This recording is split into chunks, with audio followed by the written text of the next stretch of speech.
Hello everyone. We are going to discuss now INI-CET 2021 ophthalmology questions.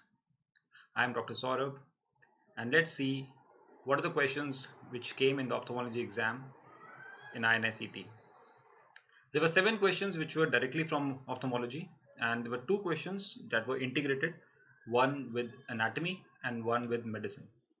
So we'll discuss the 7 ophthalmology questions. The other 2 will be discussed by neurology faculty and anatomy faculty. Alright. The first question was that a man with red eye presents to the clinic and on examination there were cells in the anterior chamber. Now the cells in the anterior chamber and keratic precipitates, what did this suggest? That this suggests, for example, if this is the eye, there are cells in the anterior chamber and the cells can accumulate on the posterior part of cornea.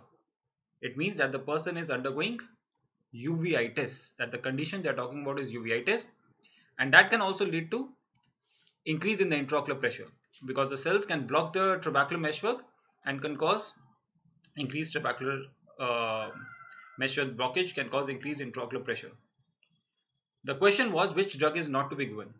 So this is a very common question to be asked in post-graduation exams regarding glaucoma drugs. I always say glaucoma drugs is a very important topic, though it's a factual topic, but it is an important topic. And there are 2 drugs which are not given in uveitis. One is prostaglandins, that was the answer over here, and the other drug is miotics. And the most commonly miotic which is used as a glaucoma anti-glaucoma drug is pilocarpine. So these 2 drugs, why? Because they induce inflammation in the eye, and already there is inflammation in uveitis. So these 2 drugs are not given in uveitis. Other drugs can be given like mannitol, carbonic anhydrase inhibitors, beta blockers can be given, but that was the answer. So that's this exam. There were straight questions. 7 questions were absolutely very simple questions, and I would like you to not waste time in seeing the explanation of the video. Just spend 10 to 15 minutes. That will be all.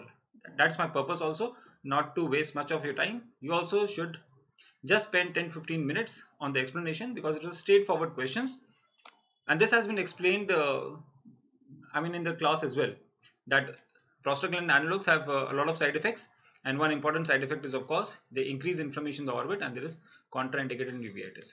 So that's a straight answer, prostaglandins.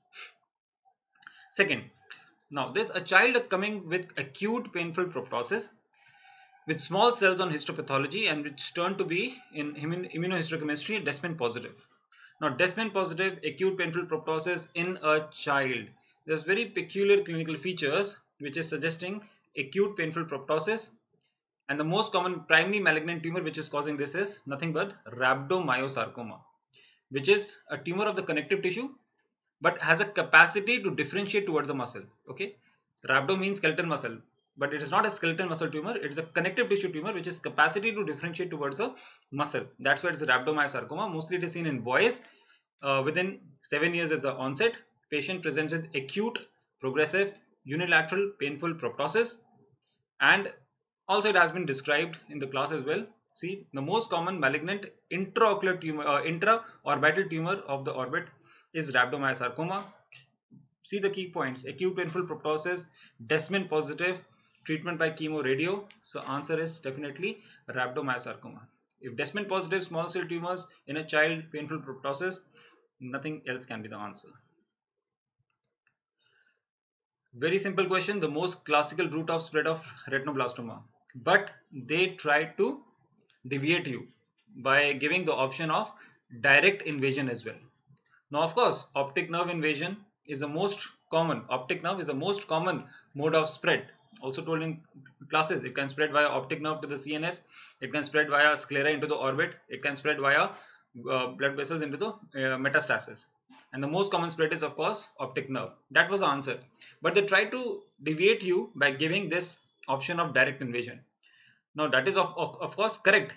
Direct invasion via optic nerve into the CNS is the correct answer. Via sclera also there is a direct invasion via sclera into the orbit. So that's a vague option. Specific option if they are given, so you have to choose a specific option because that's the most common and the classical or the characteristic route of spread of retinoblastoma, optic nerve tumor. All right. Now 9 cases were given to you and was asked that what is the most likely diagnosis in the 9 gazes. I always say whenever 9 gazes are shown to you, it is just to confuse you. You just have to concentrate on the primary gaze. Just concentrate on this primary gaze and see what is the basic pathology problem in the eyes in the primary gaze. If you can see over here, this is the right eye, this is doctor's view, this is the left eye. The left eye slightly ptosis is there and the down and out eye is there.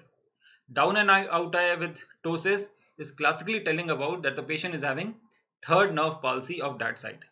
So this is left third nerve palsy over here. Now some students say, sir, no, it was a right-sided question. So it can be question like this also. See this picture, see the primary gaze only. This is the right, this is the left. And see the right eye, there is complete ptosis. And now if you can see in other gazes, you see in the levo version what is happening. When the patient tries to look on the left, see the right eye is not going into the left because every muscle is paralyzed except SO and LR. SO causes the eye to go down, LR causes the eye to go out. So classically down and out eye with ptosis is a complete presentation of third nerve palsy. So here the answer will be right third nerve palsy. So depends where is the eye ptosis and down and out eye is showing. For example, in this is right third nerve palsy. See, medial rectus is not able to take the eye towards medial side in levo version because medial rectus is also hampered. If the patient looks superiorly, superior rectus is also damaged. Every muscle is damaged except LR and SO. So just look at the primary position, that will give you the hint. The other way of solving such question is to rule out the options. Now fourth nerve palsy, I always say if you make a cross like this, if there is a fourth nerve palsy, for example SO palsy, SO comes over here. If there is a SO palsy, SO causes depression. So in SO palsy, of course, the eye will go upwards. So upwards means that the eye will have, in right SO palsy, the eye will be hypertropia, means eye will go up. Straight away in the primary position, you will see that the eye is going in primary position, the eye is going up in SO palsy. So fourth nerve palsy can be ruled out from that. Okay, so by ruling out and seeing the primary position, you can answer such questions. Don't get confused in all the 9 gazes. If you keep on looking at all the 9 gazes and think, you'll not be able to solve some such squint questions. So rule out and see the primary position, you will be able to answer many questions like this. See here also, I told you there's a, you see if there's a left third nerve palsy, there's a down and out eye. There's ptosis also, classically hypotropia because of SO, and out eye because of LR, because that's the only muscles which is spared in third nerve palsy. There is pupil dilatation also. Sometimes they can ask you this because third nerve is involved in pupillary reflex.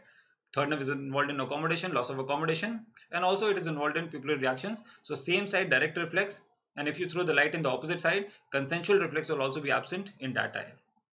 And diplopia will be there in all the cases except in the position in which the eye is going, that is down and out.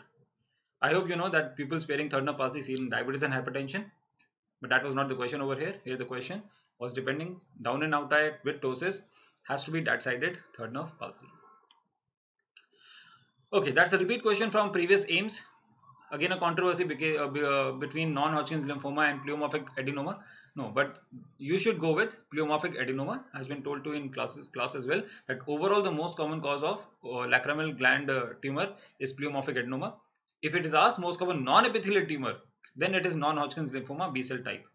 And if it is asked it is a most common malignant tumor of the lacrimal gland, then it is a painful proptosis because of involvement of the nerves, that is adenoid cystic carcinoma.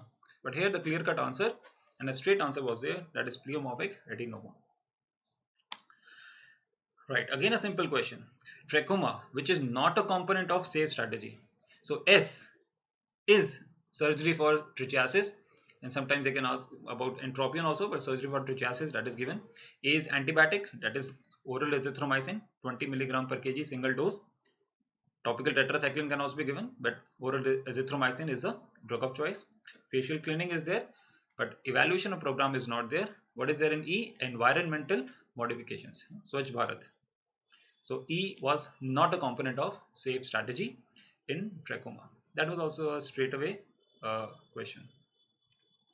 And the last question in ophthalmology, where is the most likely lesion here? So in the visual field, I always say it's a patient's view.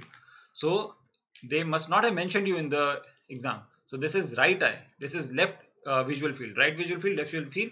This patient is having right homonymous, because they look like same, hemianopia because half of the visual field is involved.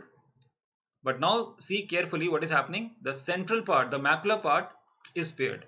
This is with macular sparing. And this macular sparing is seen in occipital lobe. And it is retrochiasmal. In retrochiasmal, if it's a right homonymous hemianopia, it has to be left occipital lobe because of the crossing at the optic chiasma. For example, if you see over here in the class, I told you if there is a right occipital lobe lesion, right occipital lobe lesion will have left homonymous hemianopia with macular sparing. Why? Because the entire occipital lobe is supplied by posterior cerebral artery, but the macular area has an additional supply from middle cerebral artery. And exactly the same question was asked in the opposite direction, was asked right homonymous hemianopia in the question with macular sparing. The answer has to be left occipital lobe. Alright, so these were 7 straightaway questions. Not to waste so much time, don't spend more than 10-15 minutes to see the explanation. I hope you have done like that, and just prepare. If you attend the class with open mindset, you revise multiple times. See, everything I have showed you, everything, if you have keep a clinical mindset, everything is every question is approachable. You don't have to worry about that. Just have to rule out 1 or 2 options, and some are direct questions like came in this exam. Always I say never, it's not a Stellen's chart, never lose sight of your dreams. Okay, you can, if you want to ask me questions, you can ask me questions on various platforms. So many platforms are there. You can ask me questions on NAMS Exclusive Club as well. You can message me, Facebook Messenger or Telegram. All right, thanks. Best of luck for coming NEET exam. Thanks a lot for watching.